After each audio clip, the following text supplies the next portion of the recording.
Right, welcome to the program, The Big Talk on Global Television. My name is Anthony Momodu. Welcome to today's episode that promises to be enlightening as we keep our searchlight on the Niger Delta and the big talk as regards the Nddc and also the youth in the region and how development is evading the people of the Niger Delta. All right, today's is no different as we've got a guest who is very, very pivotal in the affairs of the Niger Delta people. He is not a person but the national president of the Niger Delta Progressive Youth Leadership Foundation. He is Adam Ogumugwu Mabo. He will be helping us look at the big talk as regards the Nddc and development in the Niger Delta region. The National President, nice to have you join us in the studio. Thank you. All right, let's look at, we know that for over 50 years now, 7,000 oil spill incident has been reported in the Niger Delta. How has the people of the Niger Delta coped with this continuous oil spills, 7,000 in the last 50 years? I think the issues of oil spill in the Niger Delta is a very critical issue. And you and I know that most time the Niger Delta people continue to agitate for living standard of our people. And you can see there is always an oil politics. And this oil politics, most time the side effect is being affected by the people of the Niger Delta. Let me also tell you that today, the Nigeria we have, people always say our oil. But when it comes to the issues of environmental degradation, when it comes to the issues of how our environment has been bastardized by the international oil company, nobody will say it's our environment. What people talk about is our oil. And that is why you can see that this oil spillage has affected the living standard of the Niger Delta people. That is why you can see the youth restiveness all over until the blessed memory of late President Musa Yar'Adua came in and looked at the issues of Niger Delta, and also to say that you cannot apply the military diplomacy that others think is the best way to the Niger Delta people. And he came on and set up a modalities, and this modality has never, but at least there is relative peace in the Niger Delta. So the oil spillage is something that is affecting the life of the Niger Delta people, and what you can see as it is, the environment is being destroyed by the activities of the IOC. These are the transnational oil companies. And you know, these are transnational oil companies always operate in the Delta region with the help of Nigeria government. Because anytime our people came up to challenge these nefarious activities carried out, because you cannot just operate in environment without bringing out a solution to avert these issues of environmental degradation. Oil spillage, sometimes some company has an oil well in the Delta, and you can realize that oil was discovered in Olobri in Bayelsa State. That was 1956. So the 1956 to today, our people are still agitated. And if you can look at it, what is the solution? That is what the Niger Delta people are always talking about. But the oil companies, as we are aware and reports have reached us, they at times, give some, compensation to communities, community leaders, and they always accuse these community leaders of not making this money get down to the grassroots. They don't use it for the developmental programs that it was earmarked for. And so won't you blame your leaders and the state governors who, interface with these oil companies rather than... And that is why I said that when you look at the issues of Niger Delta, we have the internal factors and the external factors. The internal factors are the people of Niger Delta who are the collaborators. The external factors are people who are not from Niger Delta, but they are just after the oil. Those in government? Those in government, including the high OC. Because if you look at it today, when you talk about the Niger Delta issues, Niger Delta challenge, the people of Niger Delta, I will say some persons, yes, some persons are part of the government. And these are part of the government as a company that operating Niger Delta is supposed to know the best solution to avert, because this is not the only place the oil operation is taking place. Yeah. For instance, in US and other countries that where oil is taking place, there are always the modalities. Environmental assessment and impact are always there. Because I believe that if we say, because some of our people are part of the system, they are collecting money from those oil companies. If they are collecting money from those oil companies, that is what we you cannot collect money and then allow yourself to also be buried, because these people are also living in Niger Delta. They also live in the environment of Niger Delta, which I believe so much that most time the responsibility still lies on the state government, because the state government are the people who are always be in charge of the state. And then the federal government is the commanding general of the whole states. And let me also tell you something, my brother. The Niger Delta people has been crying loud for more than how many years now. And the thing I want to tell you today is that if oil company, for instance now, when vandalization and others take place, is it the committee that came to say they have vandalized my pipeline? It isn't the government that will come to say pipeline have been vandalized, and that's why you can see recently they come up with the PIA, where they can able to look at the host community, where the host community can be benefited. But let me also tell you something, that the Niger Delta people will continue to agitate until the right thing has been put in place. The oil spillage, sometimes you can see company will have pipe, and this pipe will spend for more than 50-something years, and you don't renew it. Then when the pipeline has been caused damages in the riverine areas, then you will now point fingers on the people that it is Niger Delta people that is vandalized the pipe. There are some pipes that vandalized today is not the Niger Delta people. It's because of the old age. Look at the years and the years and years the oil company, for instance, the Shell and the Chevron, the Hardship, all of those companies that operate in Niger Delta, they have operated several years. There is no maintenance. If there is no maintenance, how do you think the pipe will not have issue? When they have issue, they still put finger on the Niger Delta people. Yes, there are some issue when in time past, the Niger Delta people take the horns by themselves, where oil pipeline were vandalized. And that was the reason why at the end of the whole process, government come with some solution to say, okay, let's come to roundtable discussion. And resume the roundtable discussion. And if that is not only the issue, today we are talking about surveillance contract. Okay, before we get to that surveillance contract, let's look at, we know that in 2001, the federal government established the Nddc to cater for the people of the Niger Delta.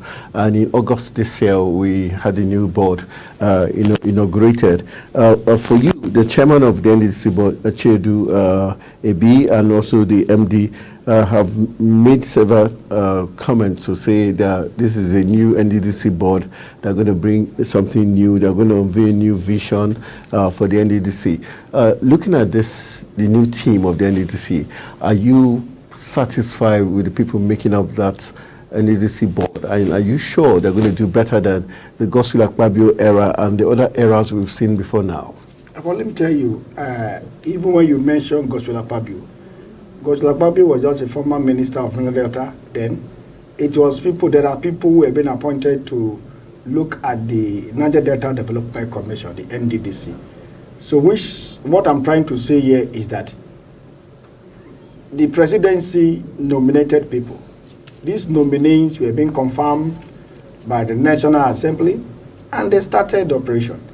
And you know, this present board, Niger Development Commission board, okay, we cannot put blame on them for now because they were just inaugurated. I think we cannot just say these people will not do well or they will do well. We still have to look them because they have time to operate. And I believe the person who is now the chairman of the board, Dr. Chief Samuel Obuku, yes, is a product of the struggle. Let me tell you, if Obuku being the director, the managing director of the Niger Development Commission, and he cannot address the issues of Niger Delta, then there is something wrong. Because Ogbuku is also part of us who agitated under the platform of the Ijaw Youth Council. Ogbuku was a former information officer in the central zone of the Ijaw Youth Council. And I believe is a product of the struggle and is a son that also knows what his people are passing through. And I think the MD has the most of the work to be done by controlling the chairman of the board and every other directors that work in NDDC, which I believe in the past, some of us were not comfortable with the board members because the board NDDC there is a reason of the establishment of NDDC. Some of us even felt that why is the NDDC? Why should you not agitated for a riverine community development? But let me tell you something. The riverine people from the Niger Delta, that is where this oil activity is taking place. Check from the Niger Delta, from the geographical location, where oil exploration and exploitation is taking place. It's the riverine communities. The question is that did they have link road? No. Did they have hospital? No. Did they have electricity? No. Everything people talk about Niger Delta. At the end of the whole process, you see people who are even leaving the land where these developmental agencies located benefit more than the riverine community that is facing the oil exploitation. But shouldn't we also hold the governments of Niger Delta region responsible? They get FAC allocations, they get security votes, and they get certain derivations from these even kickbacks from the oil companies. I think we can also put blame to the governors of the Niger Delta, because these governors are the chief security officers of all the Niger Delta state. And if any developmental issues are having issues, because for instance, sometimes I even wonder, when you do compare and contrast between the Niger Delta oil producing state and non-oil producing state in Nigeria, you will not sometimes feel that the non-oil producing state are even more developed than the oil producing state. So if there is something like that, then the blame will go back to the Niger Delta governors. All right, let's go back to the NDDC. Recently, they conducted an interview for 1,000, about 50 Niger Delta youths who they say they want to see if they qualify to go for a scholarship abroad. For you, how would you judge the process? Would you say it was fair and it was by merit? Because that's what Samuel Ogbuku told us, that it's going to be by merit. And for you, are you satisfied with that move by the NDDC board already? Let me tell you, my brother, if you talk about that assessment, about the scholarship scheme. Yeah, the test to choose by this present board. 5,000 youths applied for that. I can't get the best answer to give you, because some of us don't even know how the process takes. We only know that so number of people have been screened and so number of people have been shortlisted to go for a scholarship program. But our concern there is that some of those things need proper examination, proper scrutiny. Why do I say so? As a Niger Delta, sending people abroad in school is not bad. But what are they going to study in abroad? Are we really looking at the environment of Niger Delta? If we say we want to send people abroad to study whatever, we must first of all to identify what is the problem of the Niger Delta people. And if we are sending them, those people should be sent based on the issues, based on the problem that our people are facing. Sure. Not to send people to go and study doctor this, doctor that, chemistry this and that. No, we are talking about environmental issues. How can we be able to contain this environmental degradation? And look at the oil company. Today they will tell you that the reason why they are not employing our people, because our people are not skilled, our people are not qualified to be employed to work in their company. Then if that is what the IOC, the International Oil Company, are saying, what stop our people not to look at the best area to train our people? If you are sending, it's not about the number of people you send is what matter. What is matter is if you are sending 10 persons, and these 10 persons should be a specific areas of demand from other people, and these persons should go back to abroad and study that area and come back and contribute to the growth and development of the Niger Delta people, most especially in the issues of environmental. Do you know that if we don't solve the environmental issues in the Niger Delta, agitation will continue to take place? That's why you see from the time memorial, from Ajik Jasper, Dakaboro, from the time to Ken Sarawiwa, agitation is taking place today. The question is that the same areas of discussion, environmental degradation, the same area of discussion, poverty, oil spill, these things are things that can be controlled if we really put machineries in order as a people who are from the Delta and begin to understand what do we want, and what we want should be a specific areas that can able to avert these problems and challenges our people are passing through in the Delta. Right. Not just to send people to go and study in abroad. I don't even know, because even though you want to say you are sending people to abroad, these persons could have been identified because it is called Niger Delta Development Commission. So do you think they are doing this for their close friends, the elites in the Niger? Because some of us don't even know. We don't even know how. Let me tell you something, my brother. This present board, I can tell you categorically that the past administration under President Muhammad Buhari, there are some cabals who believe that there is no need of setting a board. That's why you hear of sole administrator. That's why you hear of administrator here and that. You understand? But some of us look at it that no, this board was set up based on the 1999 Constitution Act year 2000. Nddc was established on the 5th of June year 2000. From that 5th of June till now, this year, 2023 June, we make it 23 years.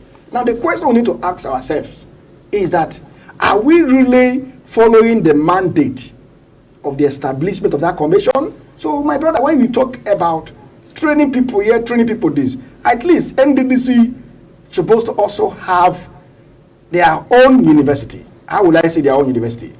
We are talking about infrastructural development of the Niger Delta. Okay. I think industrialization, we could have our own industry, because you cannot just say you want to train people. These people, when you train them, where are you going to give them employment to? NDDC has the money to even build a structure like industries, invite people from other places to build industry that can able to bring growth and development to other people. Because you cannot just train people, continue to, you know how many people graduated in school every year in Nigeria. That's why you see unemployment people all over everywhere. All right, so let's quickly, before we wrap it up, let's look at two big factors that has been affecting the people of the Niger Delta. The issue of sabotage and the issue of theft, crude oil theft. This also brings us to Tom Polo's Titan's security services that were meant to man the Nigerian pipelines that stretch for thousands of kilometers. Do you think this issue of sabotage and theft of crude oil can stop? And do you think that Tom Polo's security outfit is doing a good job, and should it be shared? Like some people, some other agitators in Niger that are asking for this to be shared amongst all the faction leaders rather than Tom Polo hijacking everything. Let me tell you, my brother, me, I believe I'm a realist. Okay. And I don't do a sentimental judgment in my cases. Everything I say is based on conviction. And I believe if anybody say Tom Polo is hijacking, what is he hijacking? Tom Polo is not hijacking anything. NNPCL give a contract. Today, you that is speaking here, if you have the capacity that you can do job for the company, they can award a contract. It's a contract award. You cannot say somebody who bid for his contract and then they give you a award of a contract, you pass through procurement, you pass through all policies and documents, and you sign an agreement with a company because they believe in your capacity that you can do this for them.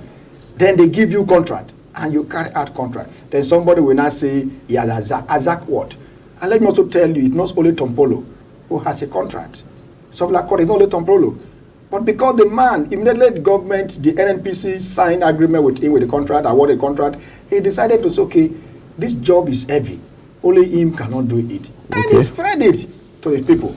And but what I want to try to say here is that anybody can bid for a contract. When you bid for a contract, if the company is satisfied with your demand, with the requirement you have, they will have to award you a contract and you carry out the function. And I want to tell you, since they give the contract to Tom Polo, he has tried his best. He's trying his best, and he has done his own part to make sure that oil theft should stop in Niger Delta. But let me also tell you, not just for the Sovereign contract is the issue. The one thing that federal government is also doing to our people is that sometimes let's get it right. Okay, what's the federal government doing? Okay, federal government is just after the crude oil. They are not after the life of the Delta people. You can protect pipeline, but you cannot protect the life of the people. You spend billions of naira to say you want to protect the pipeline because that is where the oil production is coming from. And they know anytime when production is low, it affects the budget of Nigeria, the economic stability of the country. So their interest is just about the oil. What about the environment of the people? Before you even talk about the interest of the oil, first also talk about the interest of the people. How to protect the interest of the people. And if the people are interested are being protected, you don't need to safeguard pipeline. But what about the leaders of the Niger Delta people who are in the House of Assembly? Shouldn't they be also playing that role? We had Timi Presiva was in the last government. What did he do to protect the lives of the Niger Delta people? I think that question you are asking me today, if you ask Chief Timi Presiva, he will tell you he has done his best. You understand? And do you believe him? No matter how it is, he still has his own challenge. He has his own problem too. Because whether you like it or not, he was a former minister of petroleum. Me, I always say this, that our Niger Delta people, sometimes when you look critically about the issues of Niger Delta, our people also contributed for the backwardness in terms of underdevelopment in Niger Delta. Because that's why I believe that even the federal government also contributed to the underdevelopment of Niger Delta, because when you give appointment to people that you did not do background checkup, you did not study where they come from, you give appointment to people who some of them don't even know their community, some of them who are not even connected to the grassroots, you give them appointment, what do you expect them to do? So the next thing you see, they will carry the Nigerian military armed forces to guide themselves, and you cannot get access to them. How will somebody say representing you, and the leaders that are representing the ethnic nationalities cannot have access to those people?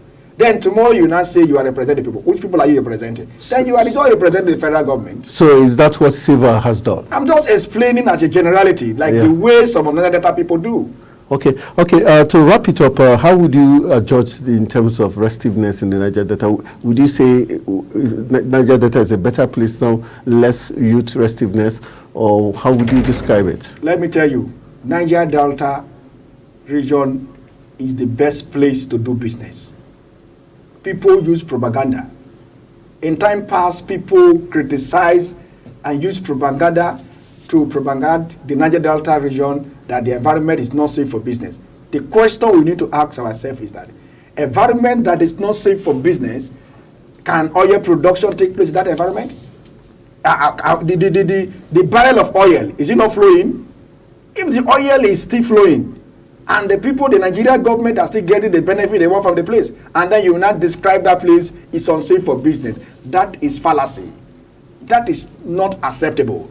The Niger Delta region is the best place to do business. And that's why we are also using the opportunity also to call the international communities who have more interest to carry out business in Niger Delta, come and establish your business. Niger Delta environment is safe for business. And that is the best truth, and that is what I can tell you. Okay, my final question will be Niger Delta Progressive Youth Leadership Foundation and other groups in the Niger Delta. How have you been able to synergize to ensure that Niger Delta's development is top-notch? And because some of you have been accused of just playing to the gallery in order to get returns from the government and not necessarily for the good of your people. The reason of the formation of Niger Delta Progressive Youth Leadership Foundation is for the purpose of protecting the fundamental rights and privileges in the Niger Delta people. At the same time, also to protect the language and culture of Niger Delta people, and also to bring unity among Niger people. And if I had to tell you today, this organization cuts across all the 9 states of the oil producing state in Niger Delta. We have a chapter in Abia State with own objectives. We have a chapter in Imo State with own objectives. We also have a chapter in Akwa Ibom State, Cross River, Rivers, Bayelsa, Delta, Edo, and Ondo. The essence of this organization is the formation to collaborate our strength as Niger Deltas, irrespective of your language, irrespective of your community, irrespective of your political party affiliation. What is important is the dignity and the protection of Niger Delta interests. So the Progressive Youth Leadership Foundation is responsible of addressing issues that is directly or indirectly affecting the Niger Delta people. So it cut across all the various ethnic nationality. So that's why you can see that we are also planning to come up, going the last time we did our Niger Delta Youth Summit in Akwa Ibom.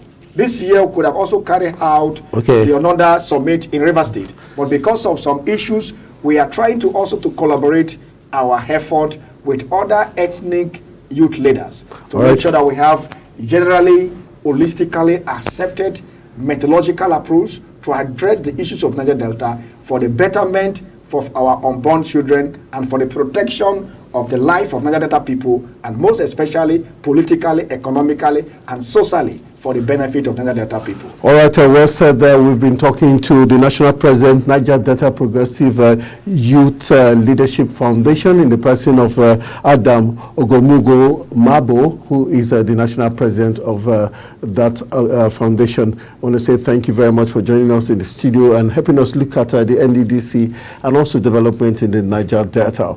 Okay, that's how we call it a wrap on today's edition of the program, The Big Talk, and our focus has been on the Niger Delta.